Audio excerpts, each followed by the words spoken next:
Hoje eu vou falar um pouquinho sobre alguns dos principais direitos que nós investidores temos. Principalmente vou falar um pouco sobre onde eu invisto, que é onde eu tenho um pouco mais de conhecimento para poder passar. Começando pelas ações.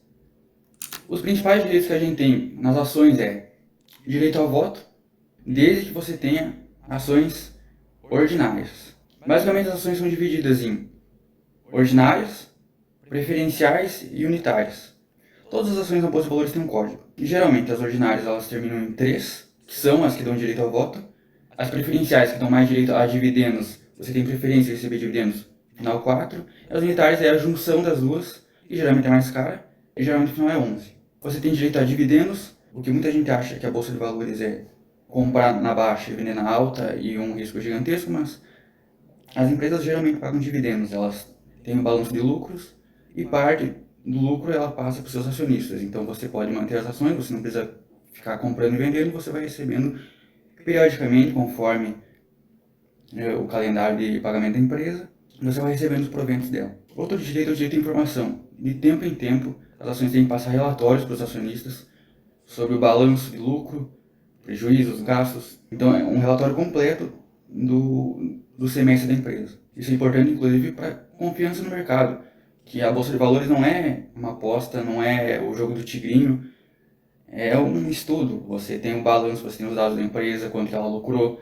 Então, você sabe no que você está investindo e você sabe onde está o teu dinheiro. Aí aqui tem a renda fixa, que é onde a maior parte dos brasileiros investem, os poucos que investem na renda fixa, que basicamente se inclui poupança, uma conta digital, em um banco digital, esses investimentos em geral que não tem risco, entre aspas, porque todo investimento tem risco. Um que é o direito básico, é o direito ao pagamento. Então, se você compra um título de investimento atrelado ao CDI ou um tesouro direto, você compra, você sabe quando você vai receber. Tá ali, você vai receber X valor, você já sabe, e você tem direito a receber esse valor, obviamente.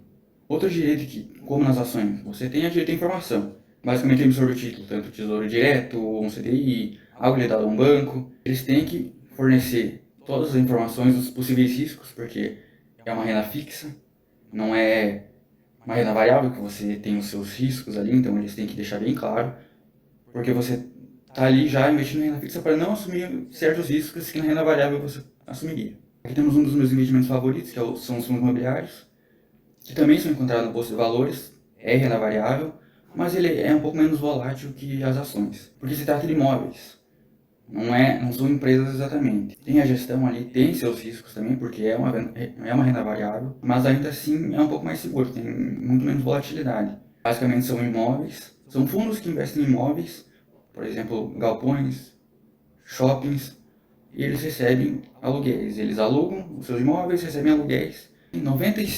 Eles são obrigados a 95% do lucro desses aluguéis repassarem para os acionistas.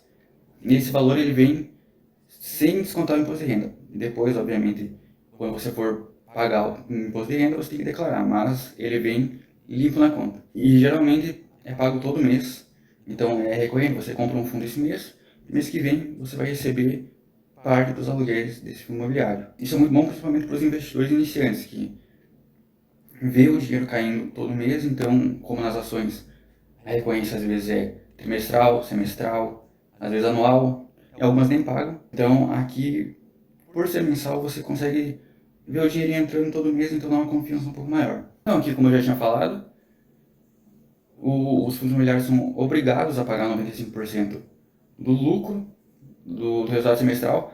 Assim, eles não são obrigados a pagar todo mês, mas geralmente pagam, 99% dos fundos imobiliários pagam todo mês, mas eles são obrigados a pagar pelo menos semestralmente, nem que seja a quantia cheia, mas geralmente eles pagam mensalmente. Outra coisa que aumenta um pouco a confiabilidade nos fundos imobiliários é que o patrimônio do gestor é separado do patrimônio do fundo. Então, se tiver alguma fraude, se tiver algum problema grave no fundo, o Banco Central vai intervir e os cotistas, nós que investimos no fundo, podemos abrir uma assembleia e é feita uma votação para decidir o novo gestor do fundo. Então, diferente das empresas que, apesar de ter algumas votações ligadas à empresa nas ações ordinárias, aqui os cotistas podem decidir até o gestor, se tiver dando algum problema, eles podem escolher quem eles acham mais confiável, mas tem que ter um motivo, né? Tem que ter algum problema dentro do fundo para poder tirar o gestor. Então esses foram alguns dos jeitos básicos que nós investidores temos. Falei um pouquinho sobre a renda variável, que é onde é mais arriscado ali, então tem que ter um pouco mais de segurança para quem está aplicando o dinheiro ali. E um pouco de renda fixa, que é o lugar que é um pouco mais seguro, mas como a maior parte dos investidores, pela segurança, investem lá. É bom falar um pouquinho também, porque apesar de parecer super seguro por ser renda fixa, ainda tem alguns riscos em relação a quem está emitindo esses papéis, esses investimentos. Então, por exemplo, se tiver alguma falência, se você não tiver uma segurança, né, alguns direitos, pode dar algum problema e eles não conseguirem pagar. Então é importante todo mundo saber um pouquinho sobre, porque investir é, querendo ou não, uma segurança, principalmente num país onde a questão financeira é meio complicada, aposentadoria, se aposentar com mais de 70 anos, então é bom ter uma previdência privada, se for possível. E você sabendo que tem leis protegendo você, caso dê algum problema na renda variável, obviamente problemas um pouco mais graves, não de você não saber onde você está investindo e perder dinheiro, mas você sabendo o que você está fazendo já é um bom passo. Então é isso, eu espero que vocês tenham aprendido pelo menos um pouquinho do básico sobre os investimentos e, quem sabe, comece a investir um pouquinho, porque vale a pena.